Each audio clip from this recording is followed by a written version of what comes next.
우리가 2월 한 달 동안에 기도의 능력이라는 제목을 가지고 계속 말씀을 살펴보는데 세 번째 시간입니다. 기도는 서로 통한다는 제목을 가지고 말씀을 좀 같이 나누기를 원합니다. 이런 기도할 때요, 하나님께서 그 기도를 이루시지 않습니까? 근데 기도가 1대1의 관계라고 생각할 수 있는데 맞습니다. 하나님께서 기도할 때 하나님의 능력을 통하여 그 기도를 이루시고 또 성취하시는 하나님이신 줄로 믿습니다. 그런데 오늘 성경 말씀에 특이한 점이 하나 있는데 하나님께서 그 기도의 능력을 이루실 때 하나님이 하시는데 누구를 통해 하시냐면 기도하는 사람을 통해 그 뜻을 이루신다는 것입니다. 하나님께서 기도하는 사람을 들어 쓰시는 것이죠. 기도하는 사람에게 응답 주실 때 기도하는 사람의 기도를 사용하신다는 거예요. 특이한 것이죠. 하나님은 모든 사람의 기도를 다 듣고 계시고 모든 사람의 기도를 다 이루어 주시기를 원하는데 특별히 기도하는 사람의 기도를 사용하신다는 것입니다. 여러분, 우리 성도는요, 무엇보다 섬기는 삶이 이 몸에 익어 있어야 됩니다. 이유가 있어요. 교회는요, 품어주고 용서하셔야 돼요. 이유가 있어요. 여러분, 그래야만 화목이 이루어집니다. 왜 화목이 중요하냐면 그때 관계를 통해서, 화목한 관계를 통해서 기도하는 사람의 기도가 내게 응답하시는 것을 알게 돼요. 이 관계가 깨지고 화목하지 않으면 기도를 통해, 기도하는 사람을 통해 말씀하실 때 그것을 받아들이기가 어려워요. 성도는 늘 화목하셔야 돼요. 그래서 예수님은 이 땅에 오셔서 화목의 직분을 이루시려고 노력하셨어요.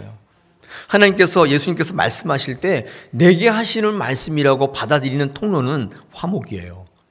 화목하지 않는데, 관계가 깨져 있는데 어떻게 하나님의 뜻이 그 사람을 통해 내게 말씀한다고 깨달을 수 있겠어요? 여러분, 많은 사람과 될 수 있으면 화목하시기를 바랍니다. 할렐루야. 섬기십시오. 섬기시면 화목합니다. 용서하시기 바랍니다. 용서하시면 화목하게 되는 줄로 믿습니다.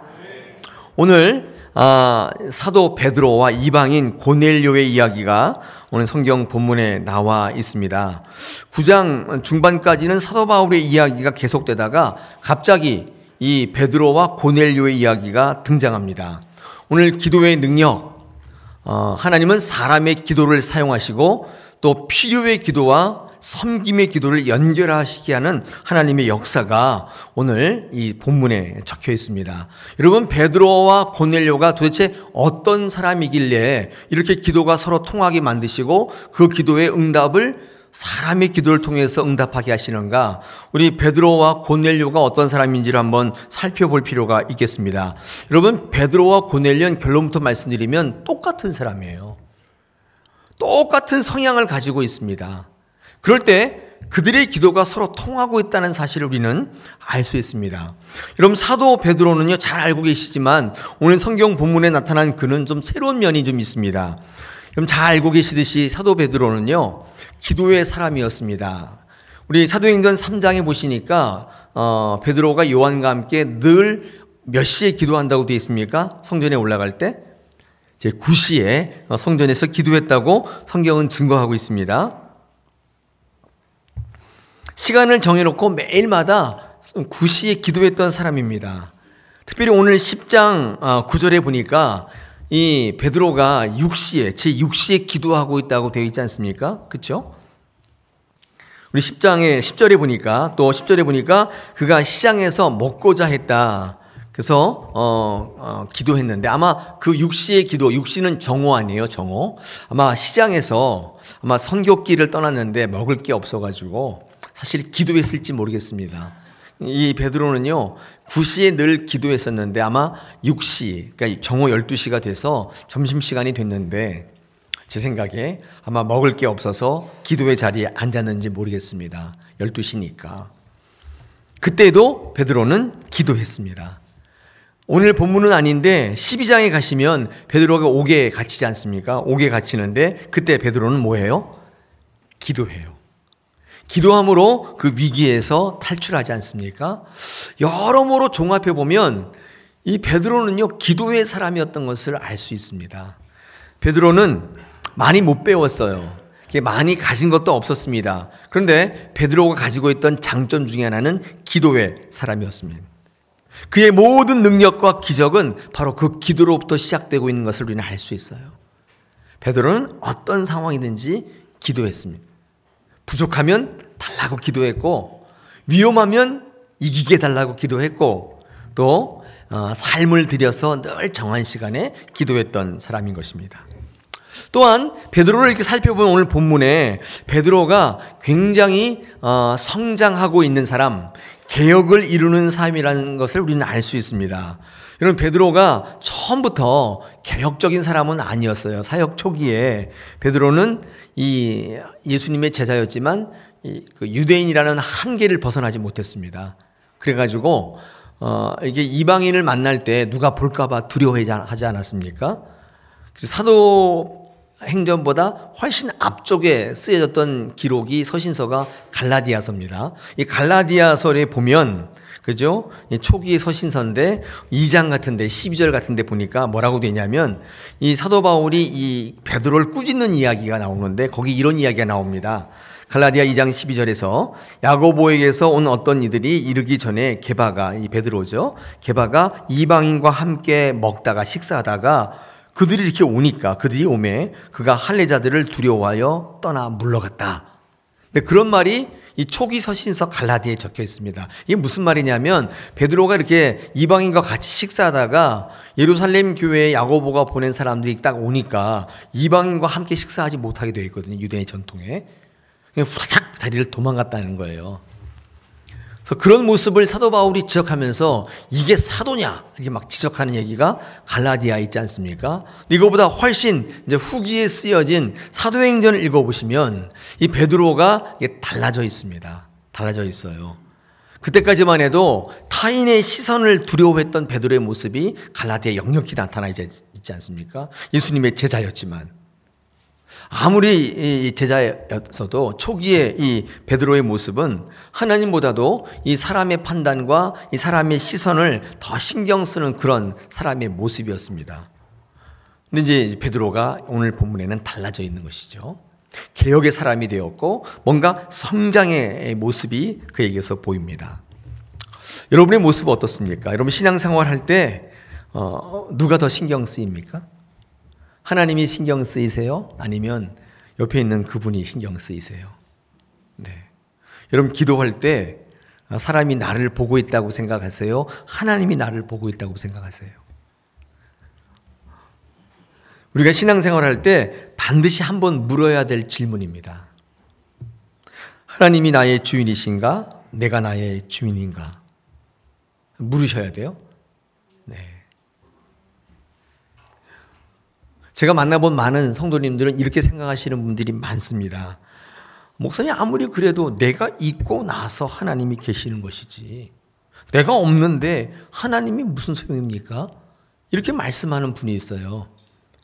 그러니까 하나님을 믿더라도 내가 잘 돼야지 하나님이지, 내가 죽는데 내가 힘든데 하나님이 그게 무슨 소용이냐 이렇게 생각하시는 분이 있습니다. 얼핏 들으면 맞는 말 같기도 한데, 그렇죠? 이게 신앙의 질문이에요. 하나님이 두려우세요? 사람이 두려우세요? 하나님이 드러나기를 원하세요? 내가 드러나기를 원하세요?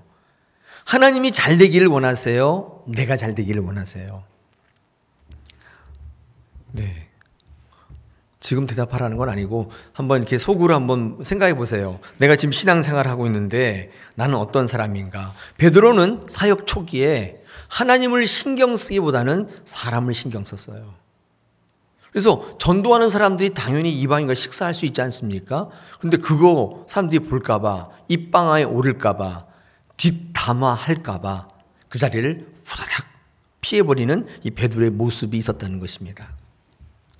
우리는요, 거창한 말 같지만 이런 말 가끔 쓰지 않습니까? 신본주의, 인본주의. 들어보셨어요? 신본주의가 뭐죠? 굉장히 어려운 말 같지만 쉽게 말하면요, 신본주의는 모든 것의 주어가 하나님인 사람이에요. 그러니까 하나님이 하셨어, 하나님이 주셨어, 하나님이 마련해 주셨어. 이게 모든 주어가 하나님이에요. 여러분 언어 생활을 한번 보십시오. 내가 했어, 내가 뭘 만들었어. 아무튼 내가 주어인 분이 있잖아요. 그러니까 인본주의는요, 한마디로 말하면 어렵지 않습니다. 내가 주인이에요. 사람이 중요하다고 생각하는 분들이 이게 인본주의예요. 간단해요. 우리 신앙생활엔 두 가지 갈래가 있는데, 이 신앙생활 할 때 하나님이 주인 되시는 분이 있고 내가 주인인 분이 있어요. 신앙생활도 내 의지로 하는 분이 있고 하나님의 의지로 하시는 분이 있다는 것입니다. 여러분, 신앙이라는 건 어렵지 않습니다. 하나님이 주인 되시는 거예요. 내가 주인이었다가 하나님이 주인 되는 것을 우리는 신앙이라고 합니다.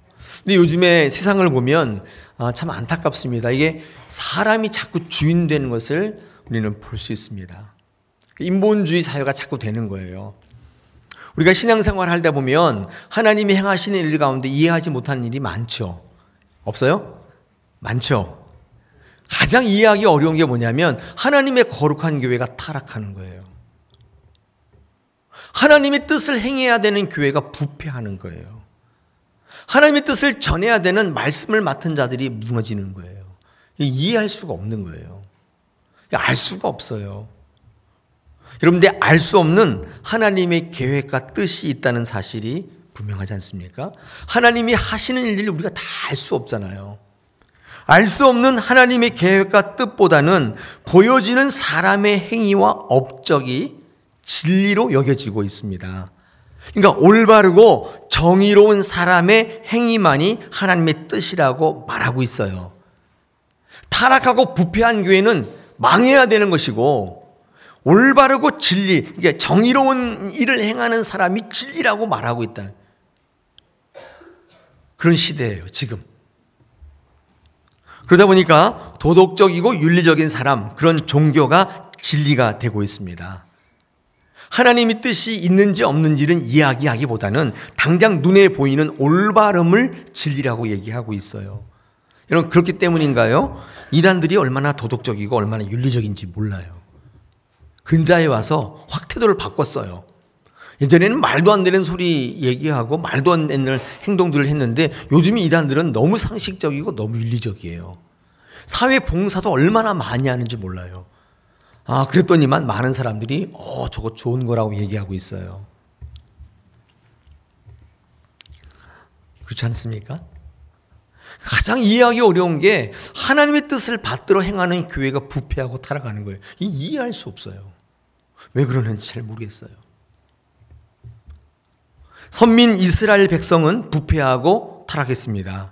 분명히 잘못된 것입니다. 그렇다고 행위가 좋은 바알과 아세라가 진리가 될 수는 없는 거예요. 잘못을 했지만, 이익을 위해서 내 욕심을 위해 살았지만, 실수했지만, 내 유익을 위해서 내 욕심을 위해 살았지만 다시금 하나님께로 돌아갈 때, 그 하나님을 잊지 않고 있을 때 하나님 그들을 다시 회복시켜 주시고 복을 주시는 하나님, 우리는 얼마든지 성경을 통해 만날 수 있습니다. 하나님은 부패와 타락 가운데도 말씀하고 계세요. 할렐루야. 이게 신본주의예요. 교회가 타락했다고 해서 교회는 다 망해야 되고, 교회가 조금 상식적이지 않다고 해서 교회는 다 척결의 대상인가, 그렇게 외치는 분들이 있어요. 인본주의라고요. 교회 안에 가장 이해할 수 없는 일, 성직자가 타락하고 교회가 타락하는 거, 부패하는 거. 저는요, 그 부패와 타락이 좋다고 말하는 거 아니에요. 잘못이지만 그 안에도 하나님의 뜻이 있다고 생각합니다. 사람들이 잘못과 실수로 인해서 죄를 짓지만 우리는 그 가운데서 겸손하게 배워야 돼요. 그것을 비난하기보다는 내 경우로 삼을 수 있어야 한다고 생각합니다. 옛날 선지자들 보면 이 타락한 이스라엘 백성들에게 비난하고 그냥 망하라고 저주한 게 아니에요. 돌아올 것을 호소하고 선포합니다. 왜냐하면 하나님은 우리를 향해 하시는 시종 일을 우리는 알 수 없기 때문에. 꼭 하나님은 옳고 그른 것에만 계시는 것이 아니라 타락하고 부패하는 가운데도 하나님은 역사하세요. 그것도 사용하신다고요. 우리가 이제 종교개혁 탐방을 갔다 오지 않았습니까? 우리는 그 현장에서 확인했습니다. 이 중세의 교회들을 보니까 얼마나 화려한지, 많은 분들이 그 교회를 들어가서 와, 대단하다. 어떻게 저렇게 정교하게 깎았을까? 어떻게 저렇게 정교하게 만들었을까? 벽에 몇십 미터 상공에 이렇게 보니까 사람들의 표정까지 다 만든 거예요. 그게 그냥 쫙 붙어 있는데, 야, 하나님이 대단하시다는 생각보다도 와, 사람들이 어떻게 저렇게 할 수 있냐? 그런 생각밖에 안 드는 거예요. 중세 교회 안에 들어가면 인간이 주인이에요. 인간이 주체예요. 모든 사람이 하나같이 인간의 그 기술을 찬양해요. 예술이 대단하다는 거예요. 야, 저 때가 도대체 언젠데 저렇게 엄청난 건축을 지었냐는 거예요. 이런 그런 모습을 본 종교 개혁가들은 이게 아니지 않냐? 이게 아니지 않냐? 교회에 하나님이 계셔야지. 하나님의 말씀이 있어야지. 어떻게 이렇게 되냐? 그래서 여러분 우리가 방문했던 종교 개혁가들의 교회는요, 하나같이 인간의 화려함과 업적은 다 걷어치워 버렸어요. 오직 말씀이 숨쉬게 했습니다. 하나님의 말씀에 집중하게 만들었어요. 첫 번째 갔던 교회 생베르 교회가 그런 교회였어요. 다행히 거기는 들어가 봤어요. 갔더니 싹 다 치웠어요. 아무것도 없어요. 그냥 딱 하나님 말씀만 있어요. 그로스민스터 교회 우리 찌리에 거기까지 갔는데 거기를 못 들어가 봤어요. 아이고, 네, 천추의 한으로 남습니다. 언제 또 찌리 가요? 그 교회도 깨끗해요. 아무것도 없어요. 뭐 조각이니 뭐 화려한 그림이니 다 치웠어요. 다 치웠어요. 우리가 체코에 갔거든요. 프라하에. 거기에 종교개혁가 얀 후스가 설교했던 베들레헴 교회를 다행히 들어가 봤어요. 들어갔는데 거기도 하나님의 말씀만 있는 교회예요. 아무것도 없어요. 의자만 있고 아무것도 없어요. 교회. 그런 모습을 바라보면서 하나님이 주인 되신 교회, 우리 그것을 섬겨야겠다는 생각이 더욱 확실해졌습니다. 할렐루야. 제게는 굉장히 큰 도전이었고 목회 사명으로 와닿았습니다. 여러분, 베드로는요, 사역 초기만 해도 여전히 사람이 중요했던 인물입니다. 오늘 달라졌어요. 오늘 읽지는 않았지만 사도행전 9장 43절 또 10장 6절에 이 베드로가 요빠에 갔을 때 어떤 사람의 집에 머물렀다고 되어 있습니까? 한번 성경 보십시오. 무두장이 시몬의 집에 머물렀다는 이야기가 나오고 있죠. 여러분, 무두장이라는 말은 무슨 말이냐면 이 가죽을 만드는 사람입니다. 근데 여러분, 이 가죽을 만드는 사람은 이스라엘 백성들이 굉장히 천시했던 사람인데 이유는 한 가지예요. 가죽을 만들려면 죽은 동물의 사체를 만져야 되잖아요. 근데 레위기 21장 11절에 죽은 시체를 만들지 말라는 계명이 있죠. 율법으로 금하고 있습니다. 이런 직업을 하는 사람들은요, 당연히 천시했고 유대인들은 가까이 하지 않았습니다. 베드로가 지금 머물고 있는 집은 보통 사람의 집이 아니라 어떤 사람이에요? 율법이 금하고 있는, 가까이 하면 안 되는 사람의 집에 지금 머물고 있다는, 달라진 베드로의 모습을 우리는 확인할 수 있어요. 베드로는요, 기도의 사람이었지만 어떤 사람이었냐면 기도만 하는 사람이 아니라 달라진 모습, 개혁의 성향이 있었고 또 개혁을 주저하지 않았던 사람이었던 것 같습니다. 근데 여러분, 아까 제가 말씀드렸듯이 베드로는 이 한때 이 유대의 이 테두리에서 벗어나지 못해서 고민했다고 그랬잖아요. 근데 그런 모습이 좀 강하죠. 그래서 행하긴 하는데 확신이 없었던 것 같아요. 근데 그게 좀 약간 단점이에요. 여러분, 우리가 신앙생활할 때 그런 거 많죠. 행하는데 확신 가운데 거하지 못하는 거 많지 않습니까? 있어요, 없어요? 있잖아요. 예배를 드리지 않는 건 아니에요. 여러분, 이 시간에 하나님 우리와 함께 하신다는 것을 확신합니까? 근데 봐요, 이게 힘이 없잖아요. 예배 안 드리는 건 아니에요. 근데 예배 드리는데 이 자리에 하나님 임재를 확신하는 사람들이 있기도 하고 없기도 해요. 행위는 있으나 확신이 없는 거예요. 기도하지 않는 건 아니에요. 그런데 하나님께서 우리에게 능력으로 갚으실 것을 확신하는 사람이 있기도 하지만 없어요. 그러니까 행위를 하는 것과 확신은 다른 문제예요. 아마 베드로가 그랬던 모양입니다. 그래서 하나님께서는 베드로에게 환상을 보여주시죠. 우리 10장 9절로 16절까지가 그 내용이 나와 있습니다. 베드로가 이 환상을 보는데 어떨 때 이 환상을 보여주냐면 우리 10절에 보니까 시장에서 배고픈데 그러니까 뭐든지 먹겠다 이렇게 막 필요가 극에 달하고 있을 때 기도할 때 먹을 달라고 기도할 때 하나님께서 환상을 보여주시는데 하늘에서 뭐가 내려와요? 큰 11절에 보니까 큰 보자기 같은 게 내려오지 않습니까? 그 보자기 안에 뭐가 있어요? 예, 먹지 말라는 율법이 금하고 있는 속된 동물들이 잔뜩 있어요. 근데 그거를 먹으라고 그러는 거예요. 하나님 소리가 들리는 거예요. 그러니까 베드로가 안 된다고 버텨요. 근데 하나님이 또 먹으라고 그래요. 15절에 보니까 두 번째 하나님께서 왜 속되다 하느냐 말해요. 16절에 보니까 3번이나 그랬대요. 그러니까 먹으라고 그러고 베드로는 안 된다고 그러고 옥신각신 싸운 거예요. 하나님이랑. 이런 일이 있었다는 거예요. 3번은요, 1번, 2번, 3번 아니라 이 베드로가 계속 자기 주장을 한 거예요. 하나님 그거 옳지 않습니다. 그건 말도 안 됩니다. 그거 먹지 못하는 겁니다. 하나님께서 답답해서 야, 그거 내가 말한 건데 내가 지금 먹으라고 그러는데 왜 네가 난리냐? 왜 네가 난리 부르스 지르박 탱고를 다 추냐? 내가 먹으라면 먹는 거지 왜 이렇게 말이 많냐? 하나님께서 그런 말씀하고 계세요. 여러분 이 환상을 보여주신단 말이죠. 여러분 행하기는 하지만 무두장이 집에 있었지만 그에게 확신이 없었습니다. 확신이 없었을 때 하나님께서 환상을 보여주시는 거예요. 여러분 우리 신앙 가운데 확신이 없다면 어떻게 하시면 돼요? 증거를 찾지 마시고 기도하시면 돼요. 기도하실 때 하나님께서 확신을 주세요. 확신이 없는 문제는 증거가 없는 문제가 아니에요. 기도가 없는 문제라고요. 우리 신앙생활할 때 예배할 때 기도하고 오셔야 돼요.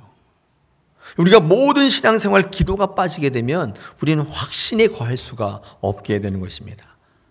이 베드로가 기도의 사람이었고 사실은 하나님 앞에 온전히 행하는 사람이었지만 그의 모든 생각에 확신 주시기 위해서 환상을 주시고 그 환상 가운데 이제 이 베드로의 기도를 활용하시는 하나님의 모습을 보게 됩니다.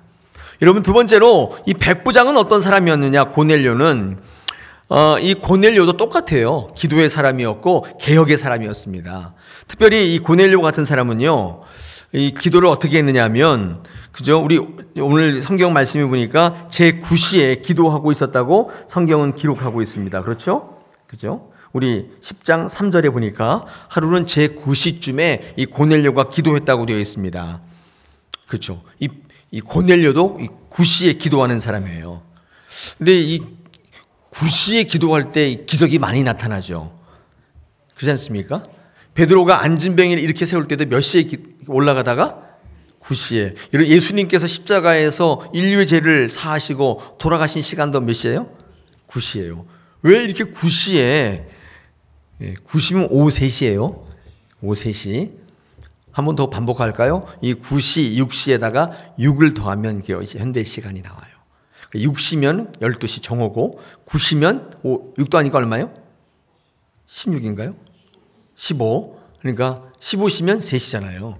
왜 3시에 이렇게 역사가 나타나는가? 제가 한번 곰곰이 생각해 봤는데 잘 모르겠어요. 네. 근데 제가 이제 추측은 하나 있어요. 제 생활에 하루 일과를 볼 때 3시가 가장 기도하기 힘든 때예요. 왜냐하면 출근해서 교육자 회의하고 또 뭐 전화하고 뭐 하다 보면 금방 점심때 되거든요. 점심 먹고 나면 1시 반 정도 됐는데 그럼 어떻게 졸리잖아요. 그 한창 책상 앞에서 졸다가 비몽사몽 헤매다가 3시쯤 되면 이제 일할 만한 때예요. 그때 막 성경도 읽혀지고 신방도 가게 되고 막 되는데 그때 기도가 돼요? 잘 안 돼요. 왜? 해야 할 일들이 있기 때문이에요. 한참 능률이 오르고 있을 때예요. 좀처럼 기도의 시간을 따로 내기가 힘든 때예요. 기도하려면 잘 되고 있는 그 일을 그만둬야 돼요. 어렵단 말이죠. 하나님께서 오후 3시의 기도를 잘 받으시고 역사가 나타난 이유는 그때 그 시간을 하나님 앞으로 돌리는 삶의 모습 때문이에요. 삶의 리듬을 끊는 거예요. 하나님 앞으로. 다시 말해서 하나님을 우선순위로 설정하는 거예요. 하나님께서 그 삶의 기도를 들으시는 줄로 믿습니다. 한번 해보세요. 오후 3시. 직장이면 오후 3시 뭐예요? 한참 일할 때예요. 가정주부는 오후 3시 때 한참 낮잠 주무실 때인가요? 네, 힘들어요. 삶의 우선순위를 재편성하지 않으면 오후 3시에 무릎을 꿇기란 어렵다고요. 오늘 요 팁만 가져가셔도 복받는 지름길입니다. 네. 누가복음 10장 읽으시면요, 마리아와 마르다 이야기가 나오지 않습니까? 이 마르다와 마리아의 차이점이 있습니다. 차이점이 뭐냐면 자기의 리듬을 끊을 수 있는가 없는가의 문제예요. 이런 마리아는 열심히 일하다가 예수님이 들어온다는 얘기를 딱 듣고 예수님께서 말씀을 전하시기 위해 딱 자리에 앉으니까 그 발차례 탁 엎드려서 말씀을 딱 듣는 준비를 하고 있는 여인입니다. 그렇죠? 이게 무슨 말이에요? 잘 나가고 있는 페이스를 딱 끊는 거예요. 말씀을 들을 타이밍을 놓치지 않는 사람이 마리아예요. 근데 여러분, 마르다는요, 그게 아니에요. 좀 더 하면 돼요. 일을 마무리할 수 있어요. 여기서 멈추면 아무것도 아닌 거예요. 조금만 더 하자. 될 때까지 하자. 벌 수 있을 때 왕창 벌자. 예배는 그 다음에 드리면 되지. 타이밍을 놓쳐버리는 거예요. 자기의 페이스를 끊지 못해요. 타이밍이 놓쳐버려요. 그게 마르다예요. 성경 보시면 마르다는 결국 남을 탓하고 원망하는 인생으로 살게 돼요. 예수님의 장례를 예배하며 그 발에 향유를 부은 사람은 오히려 마리아였어요. 여러분, 이게 예수님께, 하나님께 말씀으로 삶을 제우선 편성하고 우선순위를 정한 사람의 모습인 것입니다. 이 고넬료는 3시에 기도하는 사람이었어요. 이 사람은 이 삶을 통해서 기도하는 사람이고 모든 우선순위를 하나님께 맞춘 사람이에요. 그 사람의 기도를 베드로의 기도와 연결시켜 버리는 거예요. 둘 다 기도하는 사람이에요.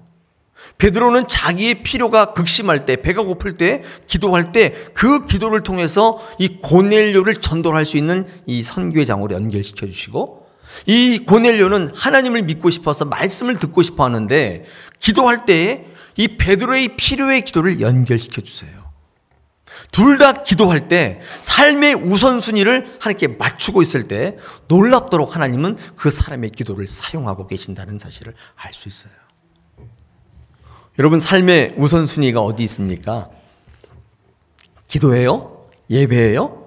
한번 하나님께 맞춰보시기 바랍니다. 하나님께서 그런 사람의 기도를 활용하셔서 여러분의 필요와 요구의 기도를 응답하시는 하나님이신 줄로 믿습니다. 고넬료는 그런 사람이었다는 거예요. 그리고 또 한편 고넬료는요, 기도의 사람이기도 했지만 고넬료는 이 개혁의 사람이기도 했습니다. 여러분, 이 로마의 우리 10장 1절에 보니까 이 고넬료가 어떤 사람이라고 되어 있습니까? 이탈리아에, 그죠? 이탈리아 로마의 이 부대, 로마 부대에 이 근무하는 백부장, 지배국의 이 지휘관이에요. 이 지휘관이 우리 마태복음 8장에도 예수님과 백부장의 대화가 나와 있듯이 여기도 마찬가지인데, 이 고넬료는 로마 군대의 백부장, 중대장, 핸들을 말하면 내 밑에 100명 정도의 부하가 있는 군 지휘관입니다. 여러분, 이 사람이, 그렇죠, 베드로에게 절할 수는 없죠. 있을 수 없는 얘기죠. 그러나 여러분, 이 백부장 고넬료는 어떻게 합니까? 오늘 성경 말씀 보니까 베드로가 자기 집에 들어오자 어떻게 해요? 절하지 않습니까? 몇 절이죠? 네, 25절에 보니까 베드로가 들어올 때 고넬료가 발 앞에 절했다, 이게 되어 있습니다. 이 사람은 하나님의 말씀으로 삶이 개혁된 사람이에요. 자기의 가진 권위로 군림하는 사람이 아니라 섬기는 사람이고 구제하는 사람이었어요. 베드로도 똑같지 않았습니까? 제가 예수님의 제자, 수제자라는 권위를 가지고 군림했던 게 아니라 오히려 이방인의 집에 찾아가고 낮은 데 거하기를 했던 사람, 자기의 삶을 개혁하고 자기의 삶을 변화시킨 사람을 통해 하나님은 그 사람의 기도를 사용하신다는 거예요. 하나님의 말씀을 실천하는 사람이었다는 거예요. 베드로와 고넬료는 똑같은 사람이었어요. 이 베드로의 기도를 통해 고넬료의 필요를 채우시고 고넬료의 기도를 통해 베드로의 사역의 장을 넓혀 주시는 하나님을 만나게 되는 것입니다. 여러분, 기도할 때 하나님의 응답이 어떻게 와요? 어떻게 와요? 여러분을 위해 기도하시는 그 어떤 분의 기도와 만나게 하세요. 그 기도를 이렇게 주선해 주세요. 여러분, 기도가 이루어지는 원리는 서로의 필요와 응답을 하나 되게 하시는 거예요. 누군가의 필요에 기도가 있다면 누군가가 베푸는 결단에 기도가 있고 그것을 연결시켜 주시는데, 이 연결은요, 기도하는 사람끼리 하나님의 말씀으로 새롭게 살려고 결단하는 사람들이 기도가 만나게 하시는 거예요. 그러려면 어떻게 해야 돼요? 하나님의 말씀이 여러분 가운데 살아있어야 되죠. 여러분, 장학금이 필요한 사람과 선한 사업을 계획하는 사업가가 있습니다.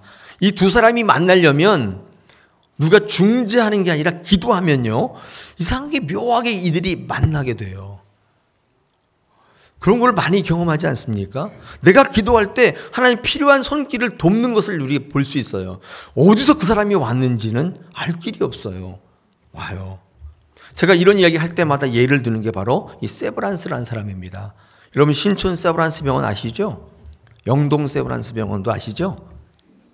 이 세브란스 병원이 어떻게 세워진지 제가 말씀을 몇 번 드렸는데, 우리나라 구한말에 선교하러 들어왔던 미국 북장로교 소속의 의료 선교사였던 알렌, 이 알렌에 의해서 시작됐습니다. 이 알렌이 우리나라에 들어왔는데 그때 어떤 일이 있었냐면, 이 갑신정변이라는 사건이 있었죠. 이 개화파가 개화파의 공격을 받아서 이 민영익이라는 사람이 칼에 맞고 깊은 좌상을 입었는데, 이때 한 방으로는 치료할 수 없죠. 칼에 맞아서 신경이 끊어지고 핏줄이 다 끊어졌는데 이걸 한 방으로 치료할 수 없는, 그때는 죽어야 되는데, 그때 이 알렌이 서양의 의료 기술을 가지고 외과적인 수술을 통해서 이 민영익을 살려낸 거죠. 그때 고종의 총리를 받고 이 알렌을 통해서 현대식 병원, 최초의 병원, 이 광해원이 세워지게 됩니다. 이 광해원의 이게 이제 세브란스가 됐다고 그래요. 근데 이 광해원을 세워놓고 보니까 낙후된 의료시설과 아무것도 없는 거예요. 허다못해 메스도 하나 없는데 이거 어떻게 할까 하다가 이 알렌이 기도한 거예요. 하나님, 이 조선이란 나라를 복음화시키는데 이러한 게 필요합니다. 기도한 거예요. 근데 여러분, 미국에 또 누가 기도하고 있었냐면 세브란스라는 사람이 기도하고 있었어요. 그래서 사업을 해서 돈을 많이 벌었던 사업가인데, 이걸 가지고 어떻게 하면 잘 살까를 연구했던 사람이 아니라 의료 선교를 하고 싶은 마음이 있었어요. 왜냐하면 본인이 의사가 되려고 했는데 못 되었거든요. 기도하는 중에 이 북장로교 선교본부에서 이 알렌의 소식을 접하면서, 근데 이 편지를 읽을 때 누가 딱 떠올랐냐면 총무였던 피어슨이라는 사람이 이 세브란스가 딱 기억났던 거예요. 이 세브란스가 그런 기도를 했던 것을 들었던 거예요. 연결을 했어요. 그래서 세브란스가 지도에도 없던 조선이라는 나라를 위해서 처음에 1차적으로 5,000불을 헌금했습니다. 5,000불 지금 커요, 안 커요? 푼돈이에요? 5,000불이면 얼마죠, 장모님? 네. 우리 김 장로님은 돈에 밝지 않으시기 때문에 이렇게 탁 안 떠오르죠. 5천만 원 아니에요? 500만 원인가요? 500만 원 결국 작지 않잖아요. 그 당시 500만 원이면 지금의 5억쯤 될 것 같아요. 5억? 더 될 것 같아요. 1차적으로 5천만 원을 알렌에게 보냈어요. 2차적으로 10,000불을 또 보냈어요. 3차적으로 30,000불을 보냈어요. 도합 45,000불을 조선에다가 헌금한 거예요. 그래서 45,000불이면 그 당시 천문학적인 액수예요. 다시 말해서 사업에서 번 전체를 헌금했어요. 그 결과 광해원이 현대식 의료 장비를 갖추고 세브란스가 될 수 있었는데, 여러분, 세브란스가 한국 사회에 기여했던 거 아시죠? 수많은 사람들이 예수 믿게 되었고 수많은 사람들이 살아났어요. 여러분 보십시오. 한 사람의 필요의 기도, 그는 늘 기도했고 늘 하나님으로 인하여 개혁적인 사람 알렌, 그리고 사업을 통해 돈을 많이 벌었지만 이것을 가지고 자기의 부귀영화를 사는 게 아니라 어떻게 하면 섬길까, 어떻게 하면 섬길까, 도울까, 구제할까, 이 개혁적인 생각을 가지고 늘 기도했던 이 두 사람이 성령께서 만나게 하셔요. 그 기도를 이루게 하시지 않습니까? 할렐루야.